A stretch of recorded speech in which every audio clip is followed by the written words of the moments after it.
विदर्भ चिंतामणि काव्यर प्रथम छंदर किछि अंश आलोचना करिछि जहाँ आपण माने अवगत अछंती एवं आज पुनर्बार यार अवशिष्टांश मु आलोचना करने जाऊँगी। ये संपर्क में मुझे सूचना दे दिए ये आगु मुझे ये कवि ये प्रथम छांदटी विदर्भ चिंतामणिर प्रथम छांदटी कवि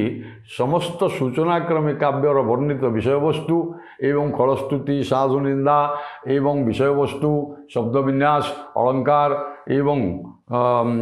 अन्यान्य सब जहाँ किछि काव्यर लक्षण संस्कृत अलंकार शास्त्र रे जो काव्यर लक्षण संपर्क में दि जाइए से समस्त को केमती ग्रथित करिसेंती एवं विषयवस्तु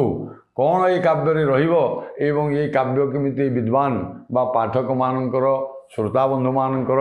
एवं रसग्राही गुणग्राही मानक द्वारा गृहीत हब से संपर्क में कवि किछि आलोचना करिसेंती जहाँकि मु आ विशेष से विषय आलोचना